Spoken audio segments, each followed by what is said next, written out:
Les hommes de M. Vladimir Poutine sont remontés à bloc. Je ne sais pas qu'est-ce qui s'est passé la nuit d'hier à aujourd'hui, mais ils sont remontés à bloc.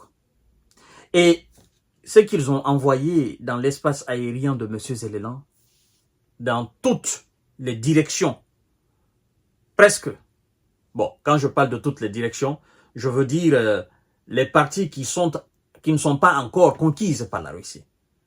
La région de Kiev et les autres régions. Ils ont envoyé, selon eux, ils ont envoyé près de 160 drones. Et du côté de M. Zelensky, on nous informe que 162 ont été envoyés par les Russes. Et ils disent qu'ils ont descendu 82 de ces 162 drones. La question est de savoir si ils ont effectivement descendu 82 dans les 162, le reste là, qu'est-ce qui s'est passé avec? Premièrement. Deuxièmement, si ils ont effectivement descendu les 82, pourquoi il y a tant de cris aujourd'hui dans les régions qui ont été visitées par ces drones russes? Voyons voir dans les détails, mesdames et messieurs. Les hommes de M. Vlado sont remontés à bloc. C'est comme si ils s'en foutaient réellement de pourparlers. C'est comme s'ils n'entendaient même pas, quoi. Et je crois que ça, c'est en réponse aux actions des hommes de M. Zelensky. Parce que avant-hier, je crois bien, j'ai lu cette information avant-hier, le ministère de la Défense russe nous a fait état de 40 et quelques drones ukrainiens qui ont été descendus. Alors, puisque nous sommes dans une série, dans la série noire de œil pour œil, dent pour dent, ben, ça continue. Tu tentes de me taper, moi je te contre. Et puis, à mon tour, je te renvoie l'ascenseur. Comme ça, tu sauras exactement que tu n'es pas le seul aveugle sur la piste de danse.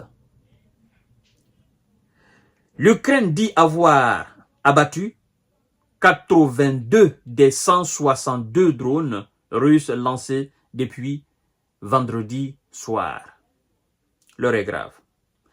Dans la nuit du 22 février 2025, à partir de 19 h, le 21 février, l'ennemi a attaqué à l'aide de 162 drones, a déclaré l'armée ukrainienne samedi, dans son bilan quotidien matinal diffusé sur Telegram.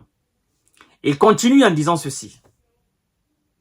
À 8 h, ses défenses, parlant de l'armée de l'air ukrainienne, ses défenses avaient abattu 82 drones dans les régions de Kharkiv 1, de Poltava 2, de Soumy 3, de Kiev, la capitale elle-même 4, de Tchernihiv 5, de Tcherkassy 6, de Krovarad 7, Jitomir 8, Vinnytsia 9, Mykolaiv 10, affirme-t-elle.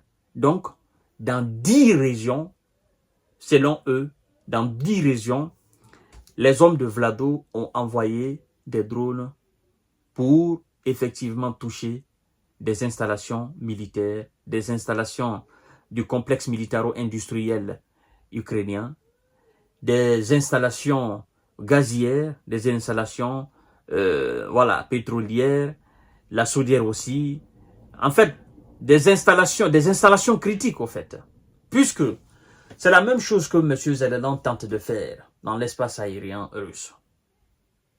Et aujourd'hui, croyez-moi, il y a encore des milliers de personnes qui sont sans électricité, qui sont sans chauffage. Parce que eux-mêmes, ils nous disent qu'ils n'ont pu intercepter 42 et les anéantir. Maintenant, lorsque vous enlevez 82 d'Oumes, lorsque vous enlevez 82 dans 162, ça vous reste combien? Ça vous reste combien, mesdames et messieurs? Le reste est énorme. Et ils ne disent pas exactement qu'est-ce qui s'est passé avec le reste des drones. Est-ce que le reste des drones a touché des cibles? Est-ce que ça fait des dégâts? C'est là la malhonnêteté. Ils laissent cette tâche au peuple, parce que c'est le peuple qui endure les drones qu'ils n'arrivent pas à intercepter. Alors, si vous n'arrivez même pas à intercepter les 80% des projectiles envoyés par la Russie, ça veut dire qu'il y a un problème. Les systèmes de défense sont inefficaces. C'est ça la réalité. Ça veut dire que les systèmes patriotes, les antimissiles sont inefficaces. Je sais qu'eux, ils n'ont pas d'homme de fer, mais tous les systèmes de défense antimissiles européens et américains sont inefficaces face aux missiles et aux drones russes. Et donc, je comprends M. Zelensky. Quand il dit que l'Europe est faible face à la Russie, ben, il faut aussi dire que l'Amérique est faible face à la Russie militairement. Parce que dans les conditions normales, vous avez demandé plus de 25 systèmes de défense anti-missiles. Je me rappelle bien, c'était à Bruxelles. Le ministre des Affaires étrangères, le nouveau, Andriy Sybiha, il a demandé à ses homologues européens que l'Ukraine a besoin en moyenne 25 systèmes anti-missiles.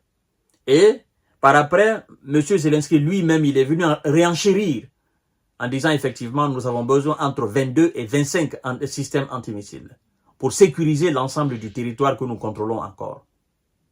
Mais ça en fait, tout cela s'est arrêté au niveau déclaration, en fait.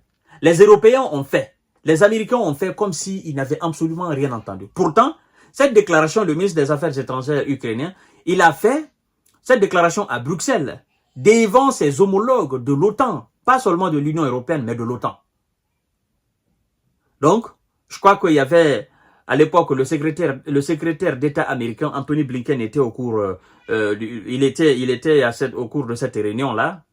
Et, en fait, personne n'a réagi. La France, l'Allemagne, les États-Unis, personne n'a réagi.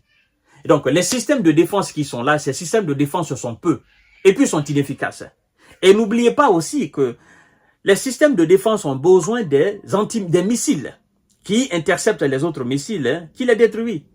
Et on vous dit que ces missiles, l'unité coûte entre 800 à 1 million de dollars. Ouais.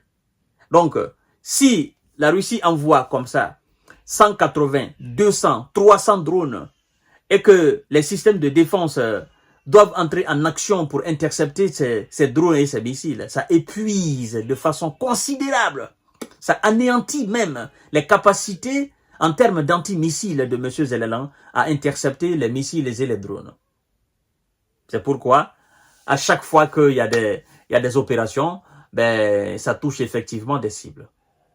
Mesdames et messieurs et mesdemoiselles, j'ai dit à M. Zelensky, ce qui est du domaine de l'opération spéciale militaire, laisse tes hommes gérer cela. Mais à chaque fois que tu effectues des opérations aériennes dans l'espace aérien russe, ben, tu vas te faire effectivement cramer. Et c'est ce qu'on est en train d'assister là. Donc, la nuit d'aujourd'hui, de hier à aujourd'hui, a été une nuit énormément difficile pour la population ukrainienne. Je vous reviens tout à l'heure, mesdames et messieurs.